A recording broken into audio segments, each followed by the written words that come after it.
Welcome to Get Up in the Cool, old-time music with Cameron DeWitt and friends. This week's friend is Jake Blount. Back in mid-April, we did 3 Facebook Live episodes to promote our Northeast tour, so I put them all together, with improved audio for anyone who missed the live broadcast. And because there are already hours of me interviewing Jake available on the show, he agreed to do the episode in the AMA or Ask Me Anything format. So, we're answering listener-submitted questions. Thank you, listeners, for submitting your questions. I'm sorry we didn't get around to all of them. If you're signed up on Get Up in the Cool's Patreon to get bonus content, make sure to check out a full video from my set with Jake at Brighton House in Boston, which will also be available in the secret bonus track podcast in audio form. It was a great show, and I'm happy to pass it along to my supporters who couldn't be there in person. Thanks for funding Get Up in the Cool. I want to thank Elderly Instruments in Lansing, Michigan for sharing Get Up in the Cool online with their customers and increasing the reach of the show. Next time you need an instrument upgrade or new music gear, visit their online store at elderly.com.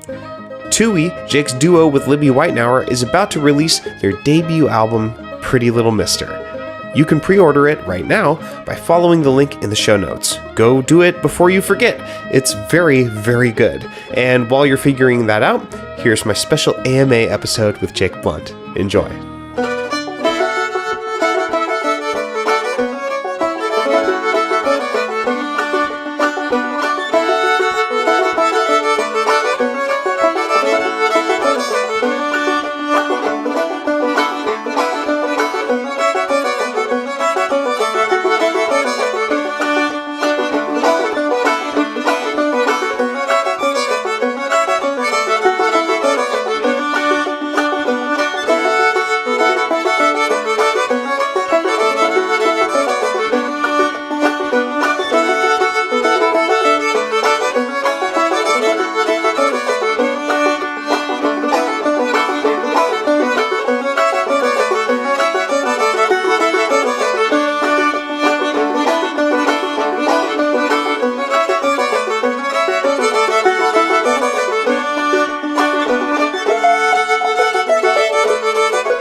Changed the ending I did! I just remember Hannah's special ending. We even discussed it. Oh my god, I'm sorry. Okay, Jake Blount, welcome back for the, 5th time to Get Up in the Cool. Thank you for having me. Get Up in the Cool mini episode, AMA. So yes. you're kind of more of a guest host for this episode, I think. Okay. I think that's where you're at. That's if you've been on 4 times and you're on for a 5th time. Yeah. You count as... I guess I know my business. Yeah. This is like a Charlie and the Chocolate Factory kind of thing, where you're going to take it over. How many children will die before the end of this episode? So for people watching on Facebook Live, we have a show tomorrow night in DC at the Unicorn Habitat, I believe is the official name of the. It's a house show. Don't search Unicorn Habitat. I don't think you'll find it. But in the doobly-doo, in the description, you'll find a link to the event, and y'all should RSVP and come if you're in DC. So, but that's why we're playing. And if you're north of DC, we will be there before long. Yes, and more videos on that soon. So check the events, because we're coming to where you are if you're in between here and Boston. Also, sorry, in between Philly. here and Portland, Maine. Oh yeah, we're going all the way up to Portland. So a couple weeks ago, I made an AMA post for Get Up in the Cool. AMA is Ask Me Anything, and the me being me or Jake, whoever wants to answer the questions. So we got a lot of great questions. So we haven't screened these. We're just gonna jump into them and see what pops out. So first here is Bertie Armstrong from the UK. Got any tips for learning bowing from a source recording? I can pick up bowings pretty quick from videos, but it takes a while without a visual aid. I'm not going to answer this one because I profoundly don't know. Well, I mean, to be honest, I think it takes time. Like, we all want there to be like a silver bullet for like, oh, you can listen for this and you'll understand where the bone. For me, it was just like I had to learn enough tunes from people like Bruce Molsky and other folks who really spend a lot of time with those bowing patterns and taking different approaches to different tunes. Because, I mean, my general style and the music that I like is very much rooted in, like I decide my bowings when I play a tune. But if I'm trying to learn something historic, I think I just had to learn from Bruce and from Tatiana Hargraves, honestly, who's, like, the most loyal interpreter of bowings when she wants to be, of anyone I know. Just spending time with them, hearing how they approached it, and once I had enough bow patterns in my arm, I would just start kind of hearing them, and then I often ignore them. But so there's not necessarily like an aural cue, like in the way that it sounds when it's going up or down, as much there as just... can be. It depends on the quality of the recording, right? Like for if you were working with stuff that was recorded in like the 70s, then you're going to have a lot more detail. Like you can hear Tommy Jarrell's bow changes. Just partially just because Tommy Jarrell like digs his bow changes. Yeah.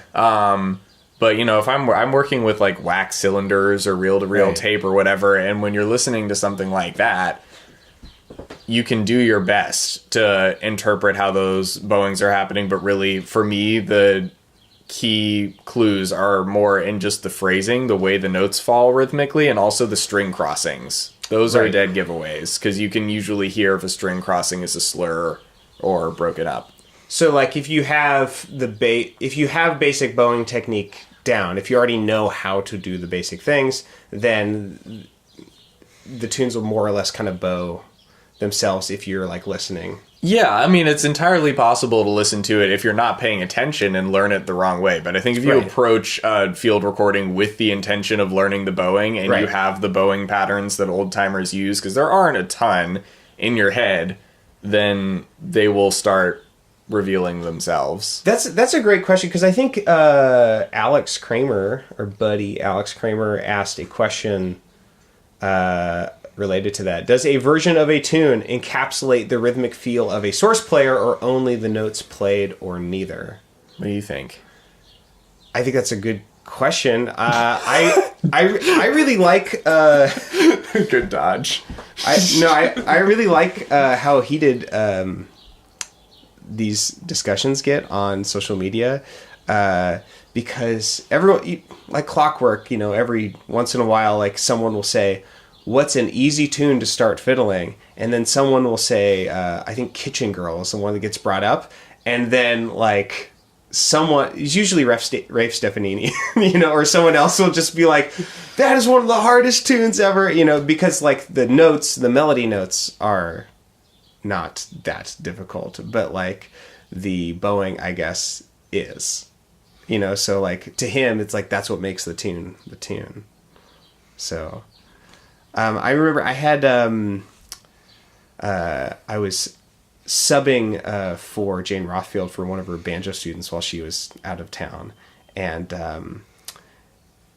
he was trying to learn the Pig's Foot tune, whatever. Shove that pig's foot further. Push that pig's foot, yeah, etc.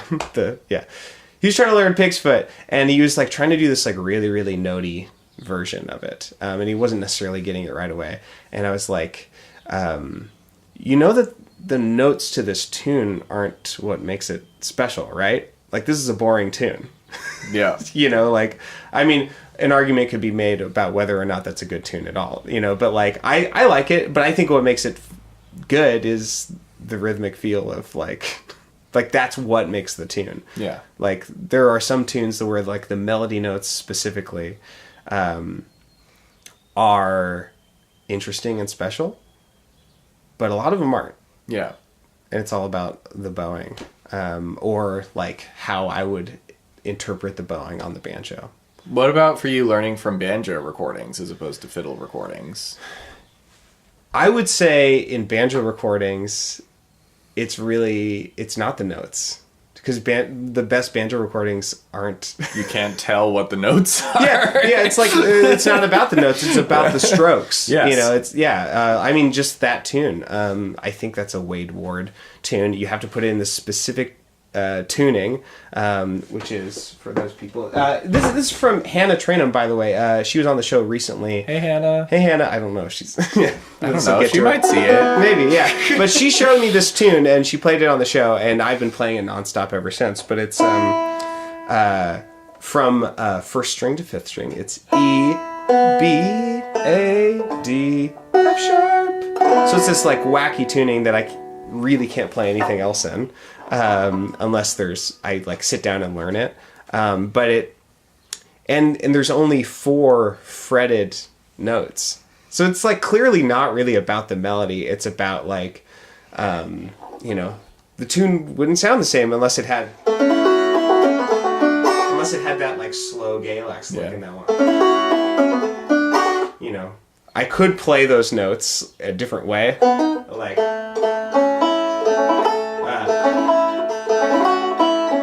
See, it's bad. Yeah. I gotta do it. It's not the notes, it's the way it feels. So. No, totally. Yeah.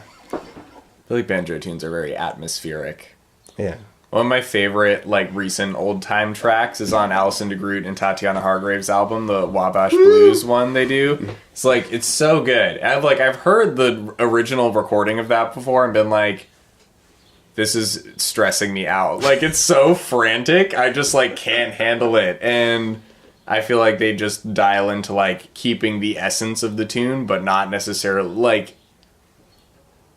It's out of control in the right way, you know? What did they sacrifice in, like, their interpretation of the source? Truthfully, I mean, I don't want to speak for them as far as what choices they made. To me, really the speed is the big difference. I mean, when I listen to the original, I want to say it's Hobart Smith that tune is from. It's just...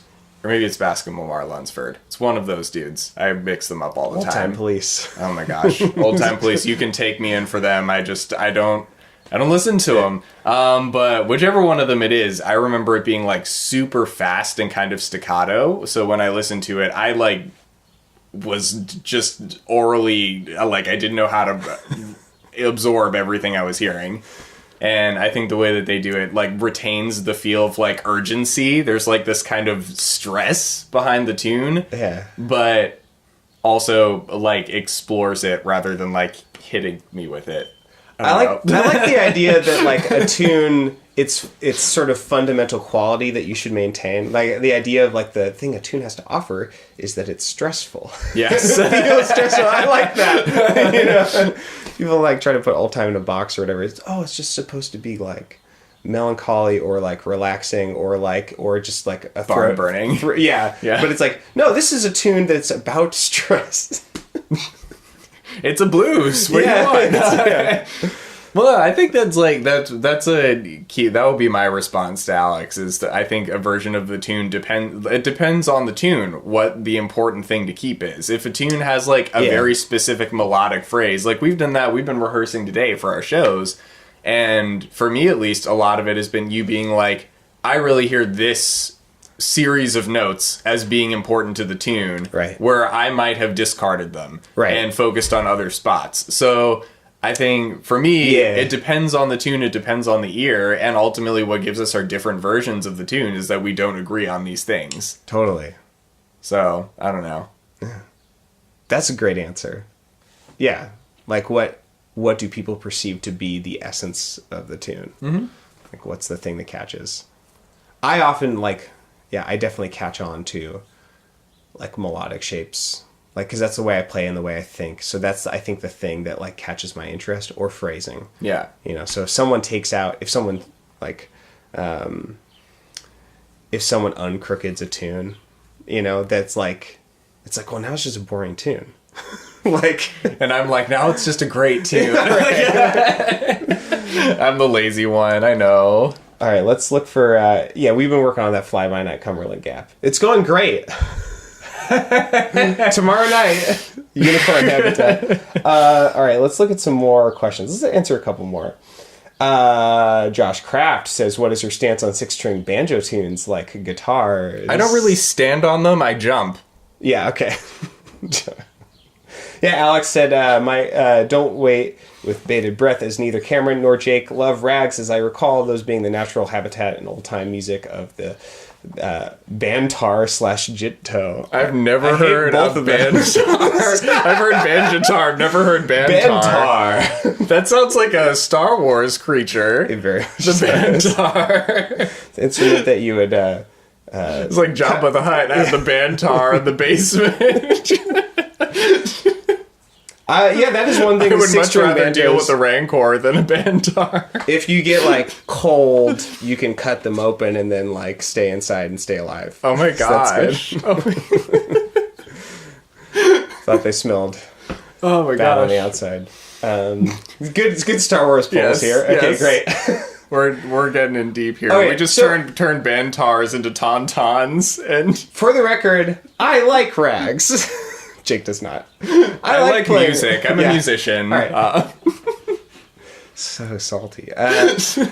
Only about rags. I like rags. And I've heard some players on the 6-string banjo who can make it, I think, sound good because they play it. They don't just try to play guitar music on it. They play like banjoistic stuff, even though like they account for the tone.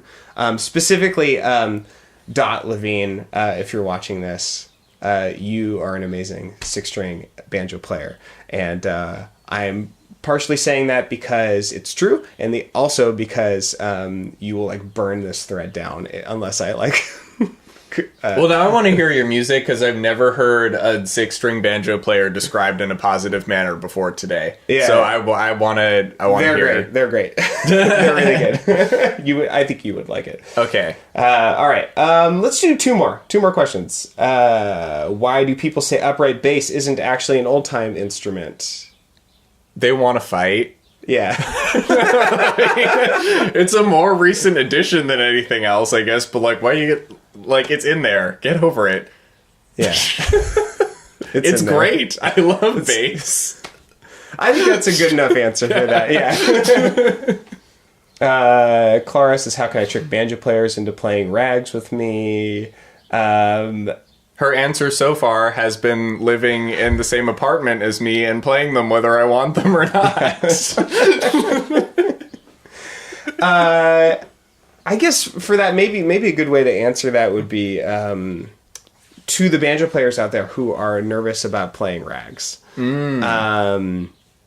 It seems like 3-fingered in general is like a better way to approach playing ragtime music. Or strummy stuff. Or playing strummy stuff. So like... experiment with learning your chord shapes and doing that kind of thing. It can be really, really fun. Who are people to listen to? Joe Siemens.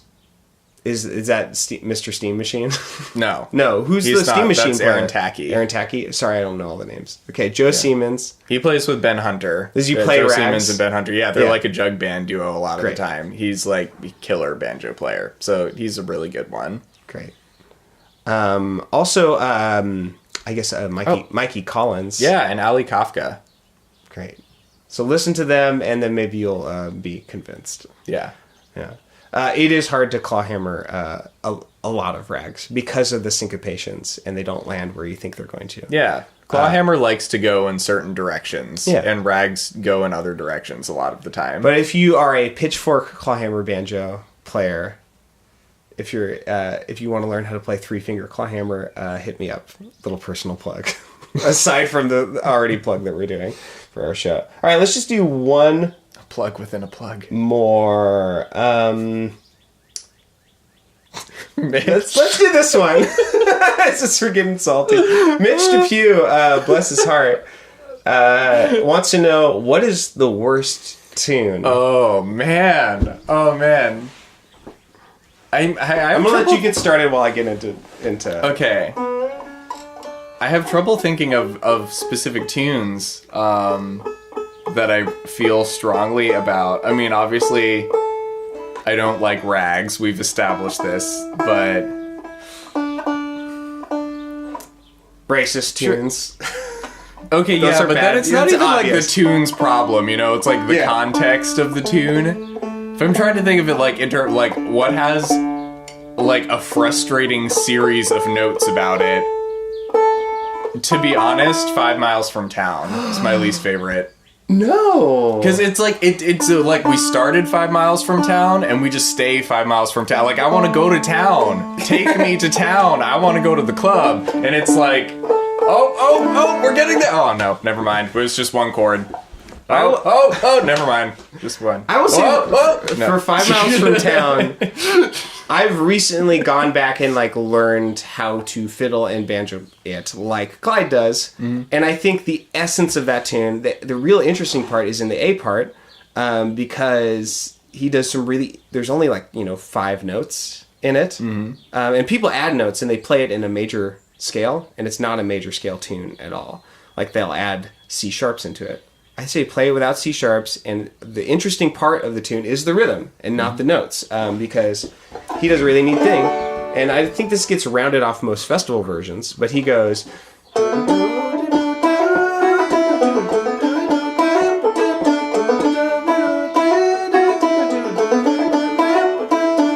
So there's like a musical joke in there where he's using the same phrase, do-do-da-do, as a pickup and on the beat. So the first time is the pickup, and then on the beat. I think if people play it that way, it'll totally revitalize the tune. So I need to listen to the Clyde way and forget the festival version. I think so. Okay. And I think the answer... I believe that. I buy that. I'll give that a shot. I think the answer to most of these what is the worst tune is, like, if you actually go back and, like, listen to the source recording, usually there's some sort of, like, gem in there that made the tune interesting. That has sort of gotten some lost. tunes are just not interesting. All right, like what? Okay, even aside from the racism, Turkey in the Straw.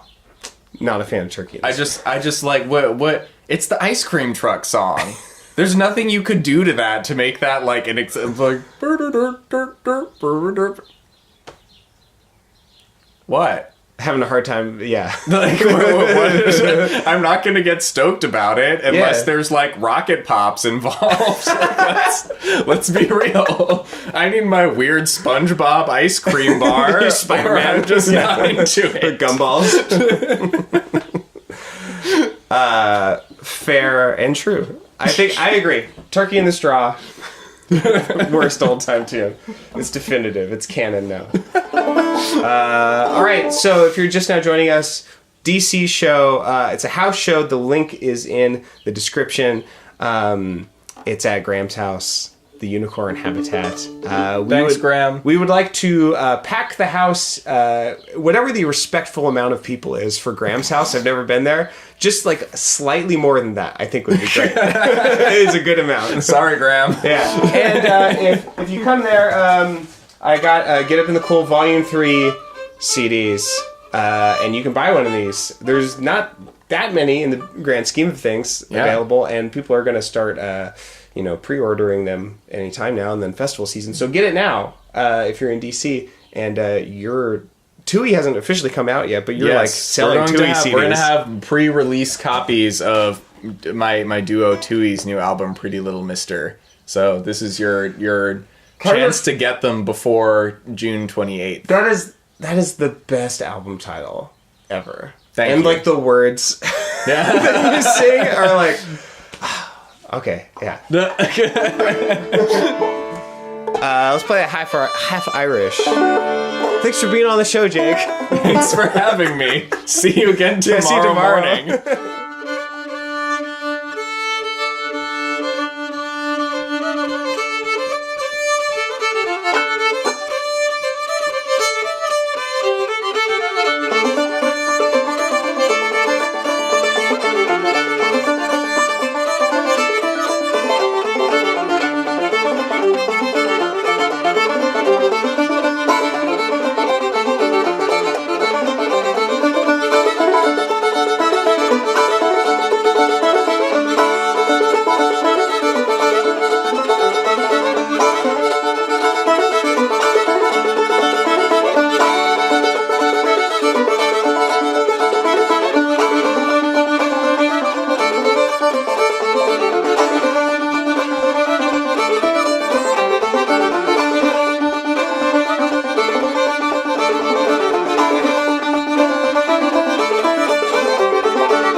We'll end at the same time tomorrow. Yeah. All right. Hope to see y'all live. Cool. Let's start with this. Susan's going. Yeah. All right.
Susan's gone. Jake Blount, welcome back to Get Up in the Cool. Thanks for having me back a day later. Yeah. So we're doing this to promote our Baltimore show at the 4-hour-a-day Luthery, which is, if you're watching this live, it's tomorrow. If you're watching this tomorrow, it's today. It's the 19th. It's Friday. So we hope everyone will come out to that. You should RSVP in the description. Yeah, so we're just going to play one more tune, but before we do that, we're going to do another Ask Me Anything episode, because a lot of people had some great questions for us. So I'm just going to pull those up real quick. Got them right here. All right, Hakan Oyen says, Jake and Blount. What? Well, I almost pronounced your name how it's spelled. Sorry. What is an appropriate time and place to play in bug tuning, and do dancers/innocent bystanders deserve a PSA? Okay, so when I played in bug tuning and dances, they've been super excited about it. Great. The callers have not always been excited about it. I actually don't know what bug tuning it is. Okay, so bug tuning is this thing that Judy Hyman invented. Great. Where you tune the strings of your fiddle for a 4-string fiddle from bottom to top, D, B flat, G, E, and then play tunes that are played in standard tuning with the same fingering. So all the notes come out different. Yeah. Which is, we're having a sneaky housemate moment. Everyone can see Clara. you. I just want you to. There's a camera right here. But I can't see the camera, so the camera can't see me. Clara says that you can't see her.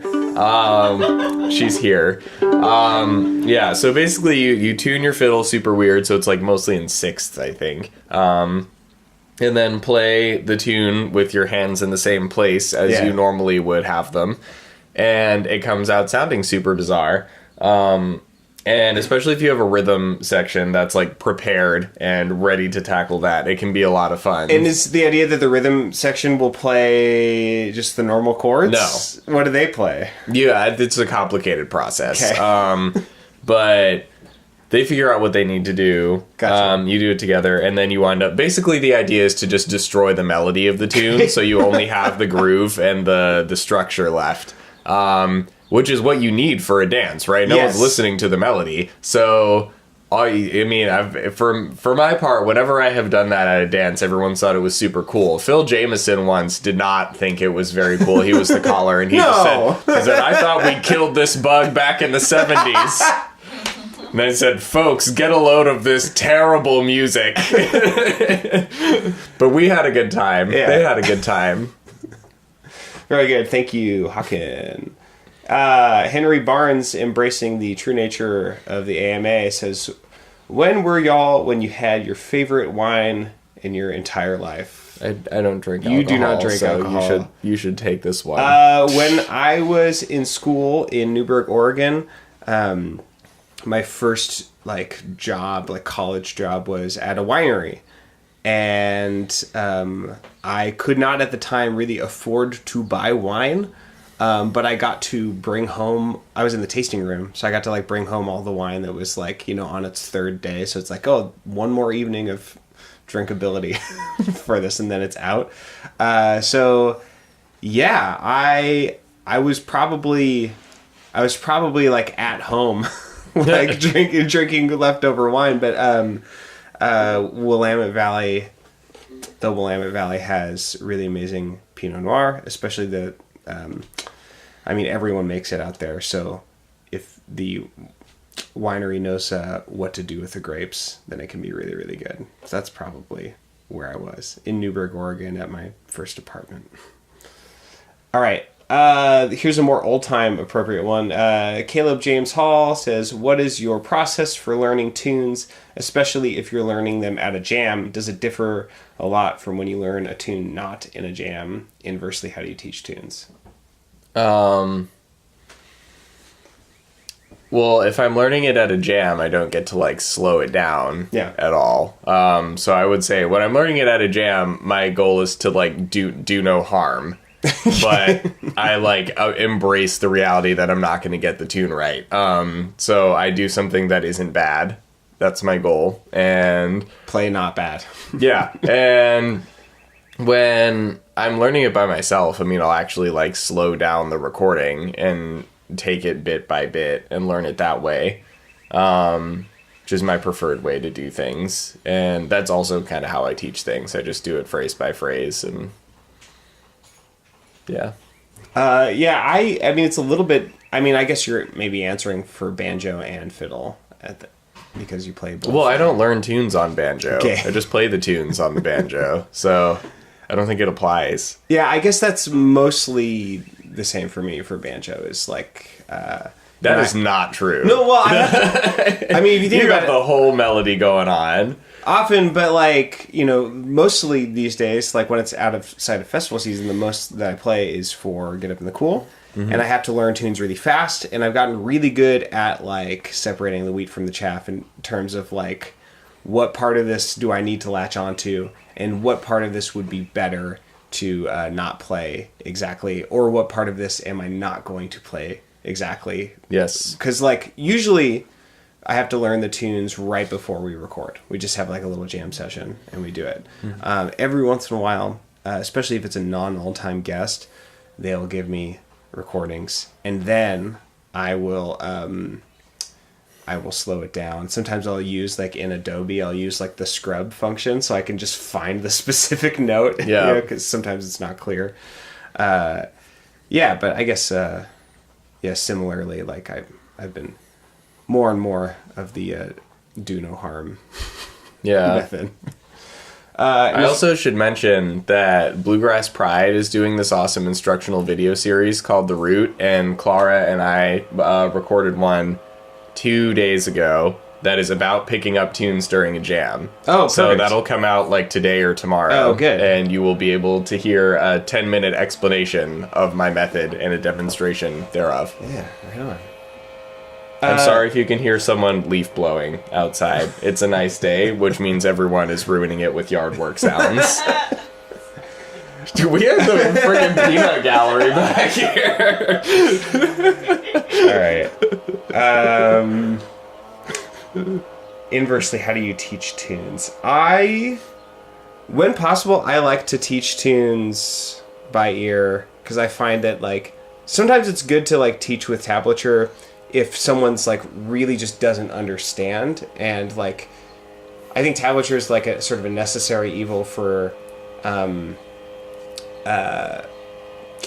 having less pressure on you as a student, because like I know sometimes when people are trying to teach me things, I can be like, oh, I hope they're not getting impatient, and that kind of thought process gets in the way of Yeah. But anyway, teaching tunes, I try to do it by ear because if you do it by tab, then you kind of burn that tune, especially if you're just starting out. I remember the first couple tunes that I learned through tab. It took me years until I could relearn how to play them, like kind of by ear, and then change them because I was so married to like the specific like mechanics of what I remembered seeing. Yeah. But in general, I like to explain the position and get them set up, and then I say, all right, I'm going to play this in a loop. Yeah. And it'll just be like 2 beats or whatever. Yeah. I'll just play it in a loop until they say, stop, I'm not getting it. I do that too. I never use paper. I have a firm rule against any paper things for my stuff, but otherwise, I don't even try to explain what note I'm playing. I'm like, I will play it slowly, and you have to figure it out, because you're going to have to figure it out when push comes to, like, you're not going to have anyone explaining it for you. So if there's someone who's, like, totally beginner and, like, I don't understand what the strings are, then we have another situation where I might have to break it down a little bit more. But I definitely try to just kind of play it, and then you play it back, and then we'll loop it until it feels solid, and then we'll go to the next thing. Yeah. It gets tricky when you start adding the loops together. It does. They don't always line up right. Yeah. I've found the count-in is a really important thing for me. Whenever I'm like starting to loop a certain part, I make sure I start it rhythmically in exactly the same place as it comes in the tune. Otherwise, it gets out of sorts. Otherwise, someone's going to hear it backwards. Exactly. Yeah. Terry Lukachko, I think that's how her name is pronounced. I'd be interested to hear you compare your Australian experiences. What did you learn, and how did it change you? Are you different? Did you get changed? I mean, you go first. Go first. Yeah, I mean, I was there for 9 weeks because it was sort of part of the deal is that the Lou Bradley, who, thank you, Lou, if you're watching this, who sort of convinced all of the other festivals to like hire me. Her festival, the Nimbin Roots Festival, which is super fun in Nimbin. Not enough people go far north when they're doing their old time circuit. Push it farther north. Brisbane's great too. Anyway, her festival was in September, and then the rest of them were like end of October and November. So I was there for a really long time, and I got to like live with people. But yeah, it was really cool. Musically, I would say it was really fun because the audiences, I think, were really kind of like hungry for culture. In general, my experience of Australians, when they talk about their own, I only mostly hung out with white Australians, but like, when they talk about their culture, they have a sort of, they're very self-deprecating, and they're like, oh, our culture sucks a lot of the time, especially around like the music. And like Australiana music and stuff. Not everyone had that attitude, but a lot of people were like, "Oh, you must hate it here," right? Like people kept on saying that to me, which made me feel really awkward.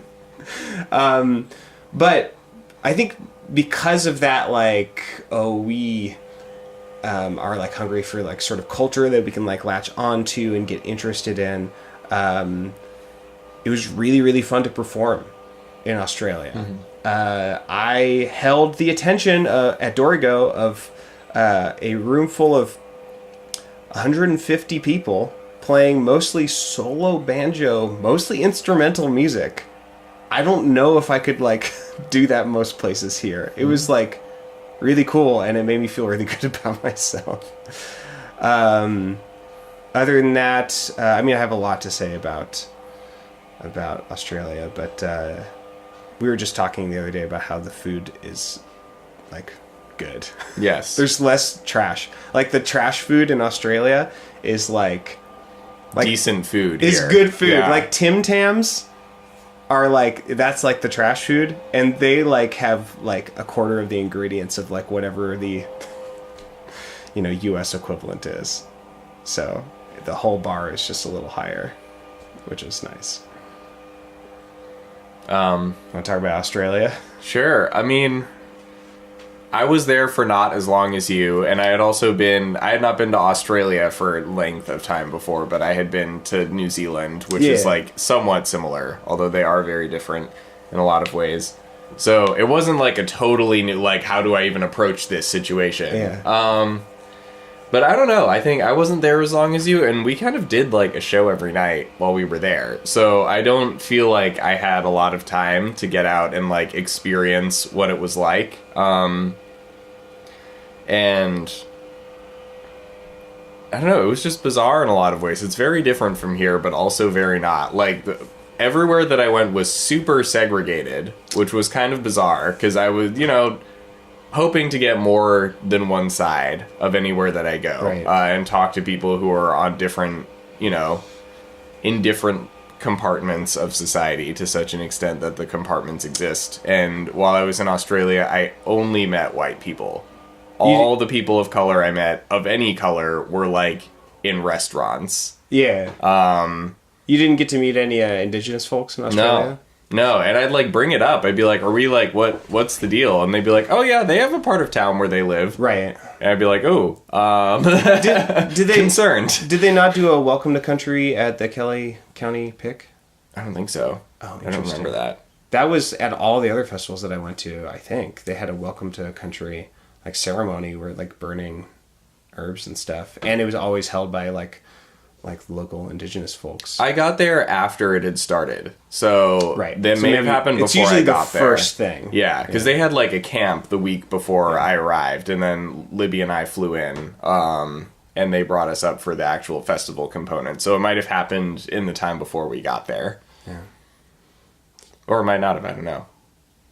But yeah, it was odd for me to go to a place that, you know, has so much of an awareness of that history as opposed to the United States, where, like, depending on where you go in the US, people, like, don't grasp that Native American people still exist. Right. Versus in Australia, everyone seems to talk about it a lot, but I never saw anyone, which was a really bizarre experience to have and made me ask a lot of questions. Yeah. I mean, I guess, honestly, I probably don't see that many Native Americans either. Or at least people, like, people Well, I think who, that's also a function of, like, where you live, right? Right. So in some ways it's the same here. Yeah.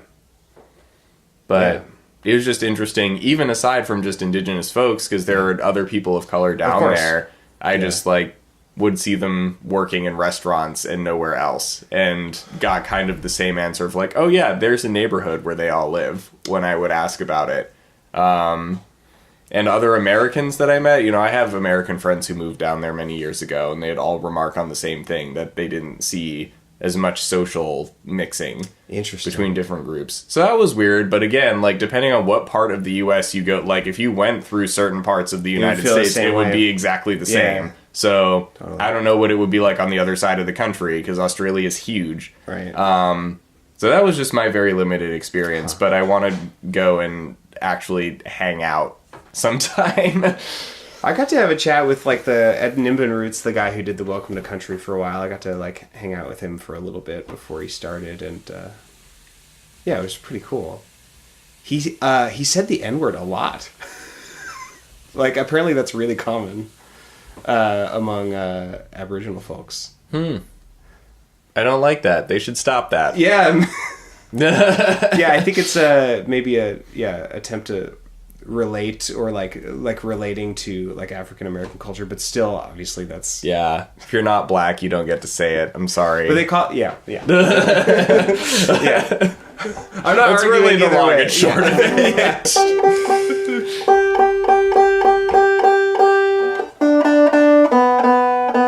Well, let me let's do one more question and then let's play this Going Across the Sea. Okay. Okay. Oh, Brandy. Hi, Brandy.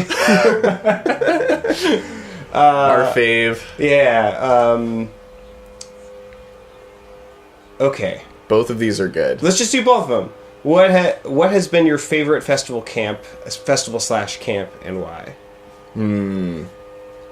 I think my favorite I'm interpreting this as like festival or camp, like your favorite event. Yeah. Not your favorite festival and your favorite camp. My favorite event is Old Time Week at Augusta, the Augusta Heritage Center. I've been going ever since I started playing seriously. Like every summer I've been there in some capacity, and it's just kind of my musical home place. And I've been to many, many camps, I think almost all of the East Coast ones. And I've just never been anywhere like that where it's actually a week long. So there are weekend ones that I really like, but I don't like them as much just because I want more, because I'm greedy. But if I had a schedule restriction, I would probably like the weekend ones more. For, I think, just Augusta, the instructors actually hang out with you. You know, I went to a lot of camps where you'd, like, go be in their class and they'd teach you a tune and then they wouldn't talk to you for the rest of the time you were there. Hang out in the green room or whatever. Yeah, they'd, like, just disappear and then have jams with each other in front of you, but it was, like, clear you weren't supposed to be a part of it. And at Augusta, I think you get to see that, like, really awesome, spontaneous music making from those talented musicians, but also they'll, like, just sit down in your jam. Yeah. It's not like, you know, cool. You don't have to get this, like, exalted invitation from above. It's just like, we're going to hang out because we're friends. Why is that? Is it an explicit expectation laid out by the staff? I think so. I think I have been there as a staff musician. I have not been there as full faculty yet. So I don't have access to write in, tell them to hire me, everybody. I've been there for that. I haven't seen like the faculty contracts, so I don't know whether this is an expectation they have agreed to in writing. But I have definitely, it is an understanding that that's going to happen and you should do that. And obviously, you know, people are different. Certain ones jump into it more than others. And it's super exhausting to teach at a camp for a whole week. So I'm always impressed with the fortitude that the instructors show to teach for 3 or 5 hours or whatever they've committed to, really and intense. Then come out and like jam more. But they put in the time. I really love that aspect. I love Elkins. It's a cool town. That's my favorite thing. All right, also from Brandy, and then we'll play another tune. If you could make a music super duo in any other style of music than what you perform together now, what would it be? Oh, man. You first. So I'm taking this to mean you and me, the two of us. Wait, you what? can make a super make a music super duo, and oh, I thought it meant like if you could pick any musician from another genre of music and become a super duo with them. Oh, interesting. I mean, I guess either one. Yeah, it's hard to imagine playing anything else with you. Yeah, I don't know. We don't overlap that much except for this. So maybe we should go for the other interpretation. Okay. Yeah, go for it. Sorry, I was checking my name here because I think I would pick Manuel Gagnon, the guy from Zeal and Ardor. So there's this band called Zeal and Ardor, which I had to look up his name because he's like the front man, but his name isn't on the project. And he was on 4chan of all places, the only good thing to ever come out of 4chan. And was like, did like a challenge, kind of an AMA thing, but like challenged me to combine any two genres of music. Yeah. And someone was like, black metal and African American music. They did not say African American, but I'm not going to say what they said. Oh, interesting. And so he went back to like spirituals and chain gang music and fused it with metal in this way that's like, that could be done really horribly. Yes. And it's so good. It's so good. Like, look up Devil is Fine by Zeal and Ardor. I'm like obsessed. I'm like, this is just, this is where I would want to be. If it was a super band, period, I would pick Hatari, Iceland's Eurovision band. Oh, very good. I haven't heard of it. But yeah, duo would be Manuel from Zeal and Ardor. Shoot. Okay, who would I start a super duo with in any other style of music than what I perform now? Interesting. See, this is the part that always get cut out of the actual interview, but it can't because it's live. Where I have to like spin my wheels.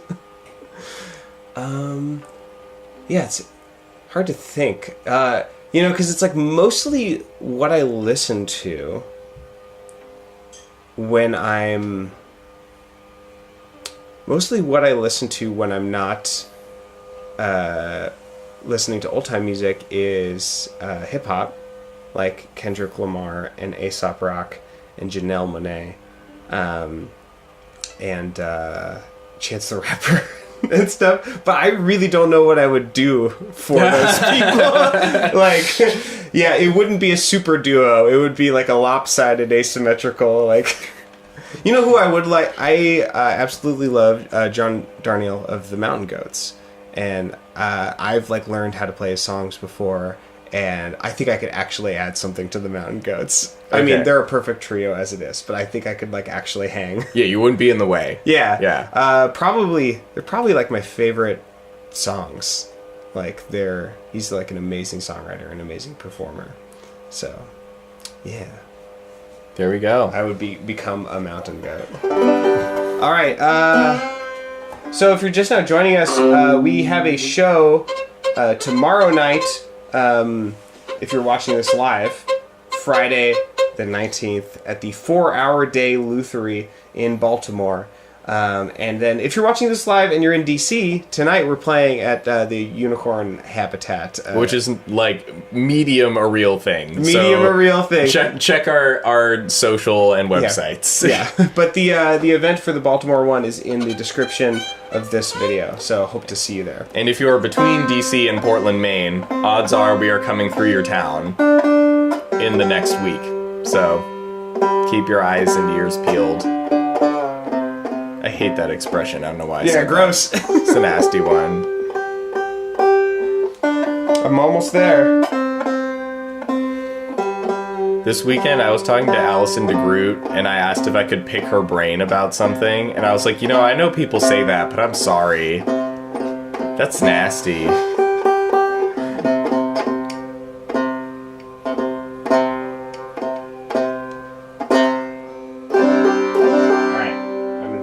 Okay. Across the sea, from Murph Gribble, John Lusk, and Albert York. How do we start this? We never decided. Do I just count it in? Yeah. Is that what's happening? Okay. 1, 2, 3, 4.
Welcome to Get Up in the Cool, Jake Blount, again, for your 7th time.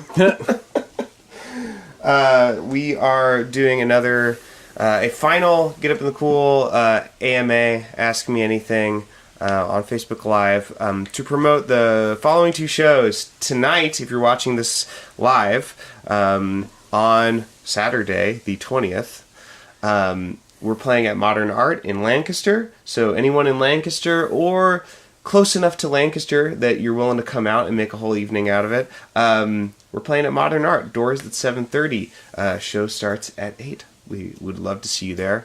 And then tomorrow, on 4/21, on Sunday, Easter, we are playing at Jalopy in the evening with Shortcut String Band in Brooklyn, and we're also teaching workshops during the day.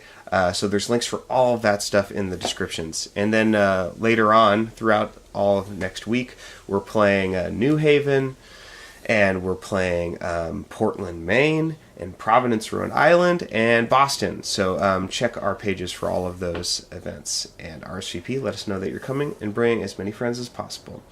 But in the meantime, we're going to answer some more questions. All right. Excuse me. I slept with an open window in DC springtime all night and still working a lot of stuff out. Okay. Thomas Worm asked some great questions. Thanks, Thomas. Here's his first. We all spend a lot of effort trying to understand and imitate the stylistic quirks and regionalisms of different fiddlers. Not all of us, but many, many of us. Would Will Adams, J.D. Harris, Jim Baxter, or Lowe Stokes, to name but a few, be able to place in the contest at Clifftop today? Would they place at smaller local conventions in their home region? Do fiddle contests, by their nature, force the standardization of intonation and bowings? I would love to know your answer to that. Well, I think it depends. I don't think it's possible to say for certain. Oh, first of all, hi, Thom. Good to hear from you. Oh my God, I forgot that's how it's pronounced. His name is pronounced. I don't know. I don't know if you pronounce it Thomas, if it's the whole Right. thing, or if it becomes Thomas. Sorry. So we're doing our best, Thom. No, I think it's impossible to say for sure because I don't know what contests would look like now, if not for everyone going back and imitating those old folks' recordings. So point. I don't really have a clear picture of what our music would sound like if they were still around. I think my gut reaction is to say yes if they were as highly regarded as they are right now, just because, I mean, contests are mostly determined by recognizable names. I'm sorry, like the same people win the big contests every single year, and it's not because there aren't folks who are just as good playing. It's just because people expect to see those folks win, including the judges. Right. So I would say probably because they have the name recognition. And I think that counts more than your actual playing to a certain extent. But I also think from a playing perspective, if the generation was still around, they would probably still be setting the standard. So probably. And when it comes to the local conventions, absolutely, because you don't win at a local convention unless you're from the area. Yeah. That's just not a sure. thing that happens. I've competed at Mount Airy. I know what There you go. like. Yeah, not that I would have won. Yes. But, you know. You're like an advocate for, or at least conversationally, an advocate for blind judging.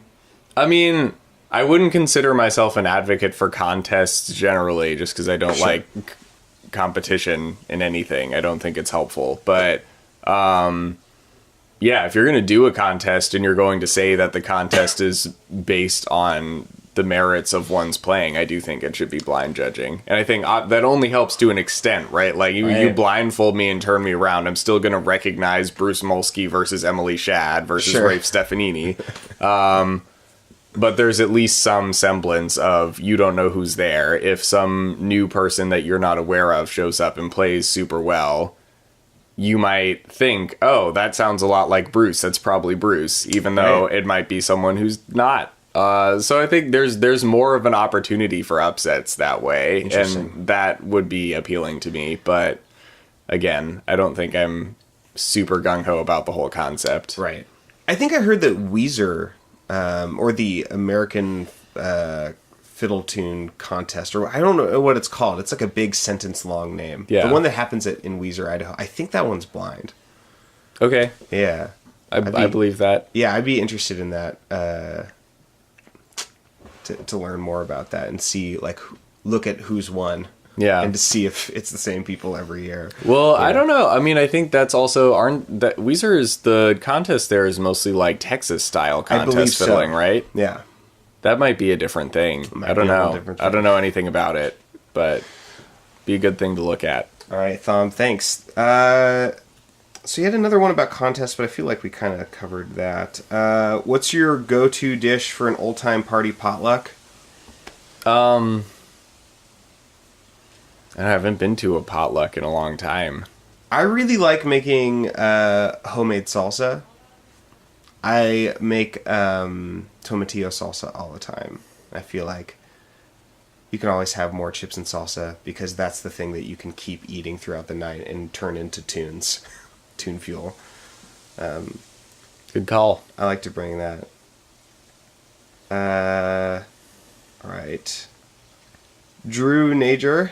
Hi, Drew. Hey, Drew. See you in June. Yeah, see you soon. Have you ever zoned out so much in a great jam that you drooled on your instrument? I have not. I have, unfortunately, many times, and it always is the same thing where it happens, and then I like look up and I look around to see if anyone noticed. Usually, I don't think anyone does because they're focused on whatever they're focusing on. That is an embarrassing thing to say, but it does happen. Chalk it up to my passion for playing music and caring about music more than my basic bodily functions, I guess. Okay, Jason Cade. Hi, Jason. Asked a question about structural functionalism, and then in parentheses, Durkheim et al., and I feel totally unequipped to answer that. And if Jason wants to talk about that, come on the show again, and you can talk all about Clifftop's structural functionalism and how the contests play into that or not. If racist monuments belong in museums, where do racist old-time songs belong? Archives. Yeah. Do you know of anyone who uses archives like as a resource for, like, I guess, what is the point of being able to go back and reference them? Knowing or that to they listen. were there. I don't know that there's a specific use for it, Right. but I don't agree with erasing things. Right, just for the regardless. sake of having it Yeah. available, so we could say, no, this happened. Yeah. This has happened before. Are there? This is just a question for me. Are there any tunes that are like really popular right now, other than "Turkey in the Straw"? We've already talked about that. Yes. Are there any tunes that people love to play that you're like, can we please put this in the archive? Whistlin' Rufus is definitely one of those. I have personal experience with that tune. What is your experience? I talked about it on the show a fair amount, but in Philadelphia at the Green Line Cafe, in one of the first jams I was ever in, we were playing Whistlin' Rufus. I had never played it before, and a 70-ish-year-old black man came up and said, "Why are you after we were done? He said, "Why are you playing that over and over again? Are you trying to send me a message?" And he said, "What is that tune?" And one of the whoever called it was like, "That's Whistlin' Rufus." And he said, "That's what I thought." And then he said, "Why are you playing it over and over again?" Absolutely horrifying. And then he was like, "That's some old racist shit." And someone in the jam was like, "No, it's not." And, Helpful. And I was Thanks. like, "I don't know what to do. What's going on? I'm totally out of my depth." I had no idea of like Tin Pan Alley stuff or minstralism or anything at that point. And then he left, and then we like talked about it for like half an hour. John Salmon was like, he really has a point. Maybe we should be, not playing these tunes. Maybe we should be rethinking like what we do at these jams. So like for anyone who who says that like black people today like don't care like or won't be triggered by it because it's all in the past, I know from personal experience, not true. The music, the specific melodies are still remembered by people today as being hate speech. Yeah. In melodic form, without words. We were not singing the words, and he was still like, these people are like attacking me. Yep. So, The testament soundtrack to domestic terrorism. Yeah. So don't do that. It's a testament to the like power of music, I think. Totally. If you think the music is powerful, you have to believe that it's powerful enough to hurt. Mm-hmm. Whistling Rufus, that's your pick for putting it in the bin, in the archive. Yeah. I mean, I have confused feelings about Boatmen also. Oh my god, so do I. I don't know. There's a lot of them out there. My basic inclination is if it's a minstrel tune, don't play it in public. For that reason. Yeah. Doesn't like Marcus Martin have like a really awesome Boatman? Yeah, the D-Dad one? Yeah. Yeah. That's a different tune, I think. It just has the Right. same name. Right. But like if it has words, it's not a good one. Right. Even if you're I guess even if you're changing the like dialect. I mean, absolutely, that's a given. No one's singing dialect. Yes. But like, I think even divorced from that, you're still painting this picture of this like kind of like mischievous scamp who's coming into Well, the town. imagery is intact. Yeah, So exactly. anyone who knows how to identify those images is going to know what you're saying. A Jim Crow like type of. Yeah. I mean, it's like one of those, it's like Run N-Word Run. Like that tune when people just change it to Run Boy Run. I'm like, Boy is just as bad. Well, even setting aside that, you know, the specific verbiage that people use, I'm like, you could replace that with any word and it would still be about someone getting lynched in a field for stealing. Yeah. Like, everyone is still going to know what you're singing about. So I feel like changing the words, changing the names works up to a certain point. But if there's like a song with a story and the images are clear, even if you change the word and there's no obvious racial content, anyone who listens who knows how to identify those images, which is going to be most black people, will immediately assume that that's what you're trying to go for.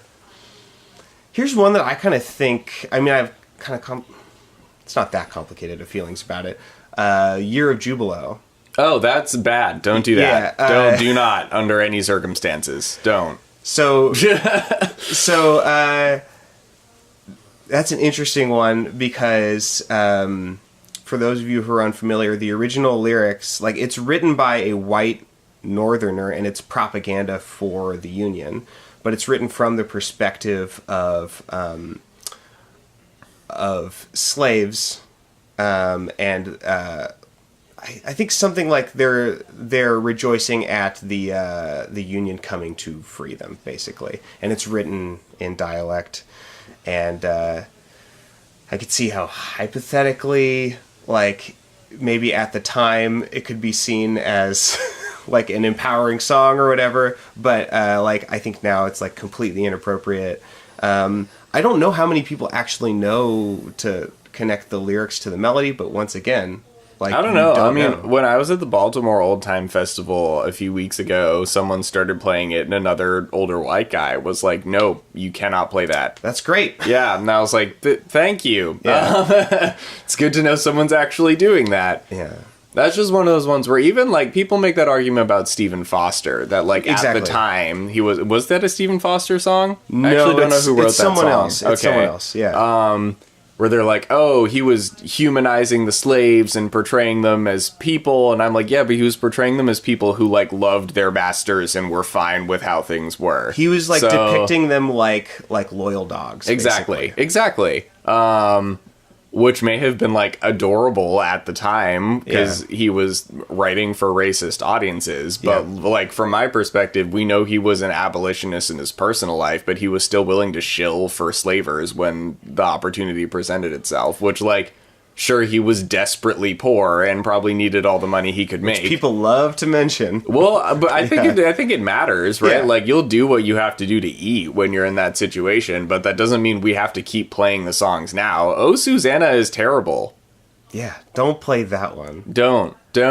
And like this is it's another one as well. Like you leave out that verse, I'm still gonna know what the song is, and I'm still going to remember that verse when you do it. So, it's like someone played Turkey in the Straw at a camp I was teaching at the other week. And I was like, I don't want to like start a thing. So I'm just going to walk inside. Right. Like it was a nice day. I was outside enjoying myself. And I was just like, I'm not willing to do this right now. I'm just going to go inside. Yeah. And whether or not you mean anything by it and whether or not you know that I know, like odds are if you play a tune like that, there are a lot of black people who are going to recognize what it is. We're just going to assume you're not going to hear us out. And that's why you think no one knows. It's because we don't bother to talk to you about it. Right. And just like I might not, it's not going to like ruin my day. Like, you don't make it as a black person if you're very resilient by necessity. Yeah, exactly. So like it's you have to have a system for dealing with that. It's not so much like you're traumatizing us or whatever. It's just like you send a message about what you think and what you believe, whether or not you know you're doing it. Yeah. My friend Greg Adams has a story that he'll tell about. He plays a lot of historic banjo music, and periodically after his performances, people will come up to him and just start saying racist stuff because they assume, based on what he just performed, that he's okay with it. Now, if you know Greg, he's absolutely not. Yeah. But I think that that demonstrates the point, right? That you're unintentionally sending all these messages to the people who you're hearing, and if that's a black person, they're going to hear a racist message. If they're a racist white person, they're going to hear a message of solidarity and think you're on their side. Yeah. So again, it's not even a matter of like what you want to put forward when you play that. It's just what other people read into what you do. My friend Sarah Gebermichael once was talking to me about performing in a public space and how you put like the song leaves your mouth and it just goes into the room and you can't control what is done with it after that point in time. Like you surrender that piece of material. And that applies to our tunes as well.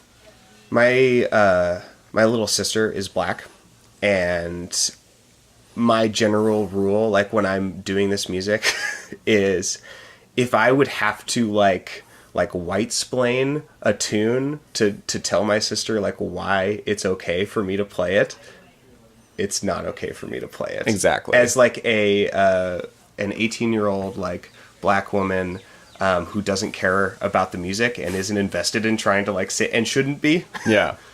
Yeah, like that's sort of my like how would I explain this to like the most important black person in my life, It's like, well, I can't, and I don't want to. I want to talk about other stuff with her. Yeah. Yeah.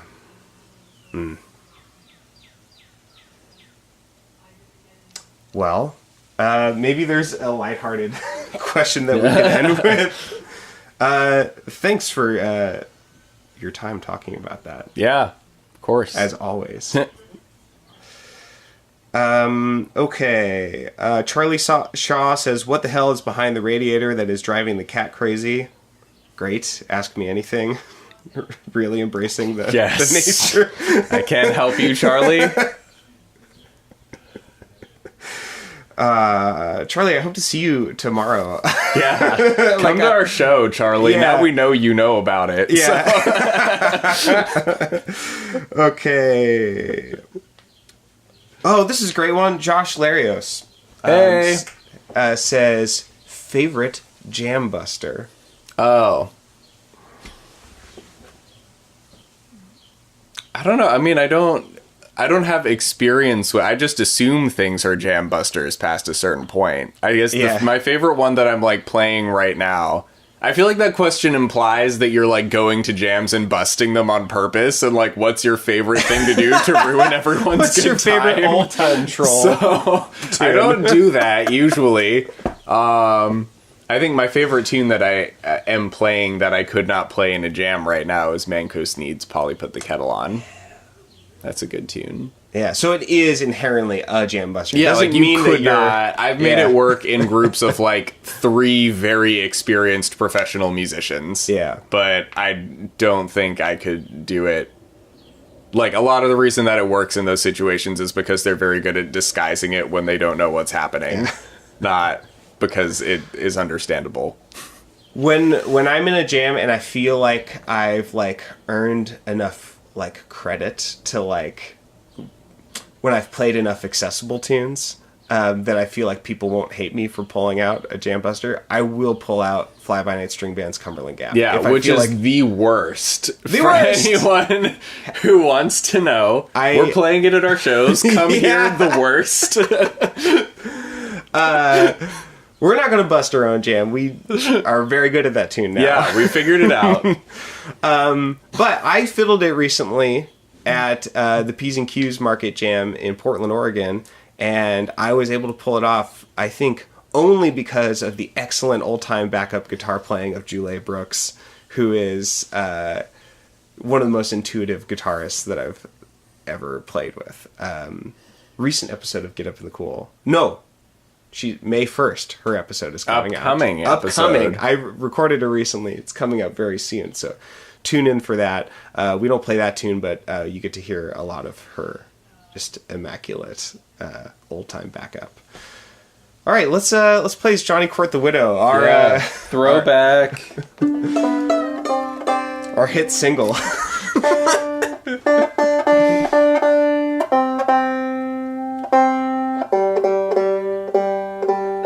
Complete with Radiohead reharms. Hour. Don't put that on me. I didn't say hour.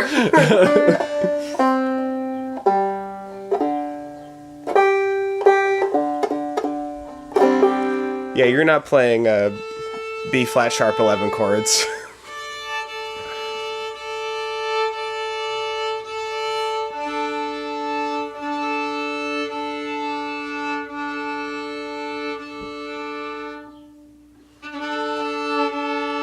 So if you're just now joining us, tonight in Lancaster at Modern Art, doors at 7:30, music at 8.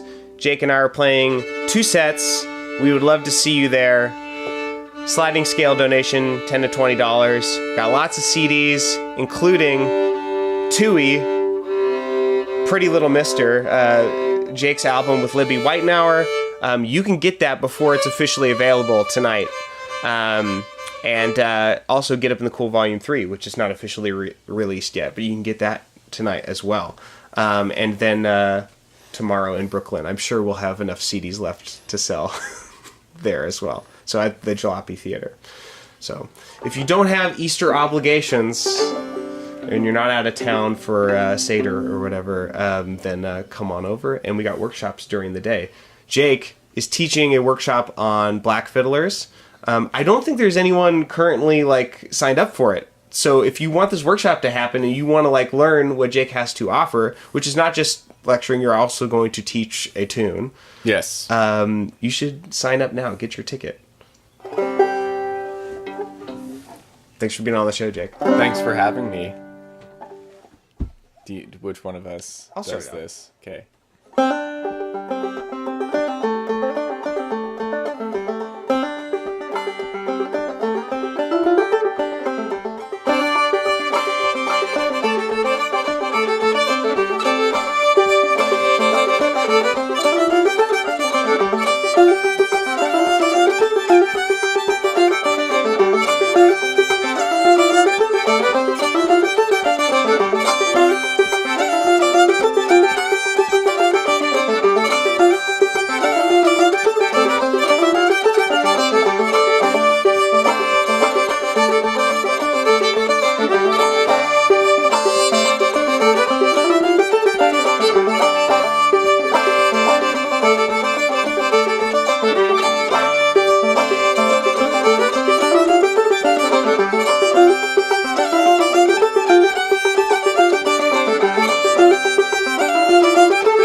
Follow the link in the show notes to pre-order Tui's debut album, Pretty Little Mister, and like and follow them on Facebook at Tui Duo Music for announcements and their tour schedule. If you want to hang out with me twice a week, I have another podcast called Think Outside the Box Set. You can find that wherever you get your podcasts or boxset.website. That's all for now, friends. Thanks for listening. Come back same time next week to get up in the cool.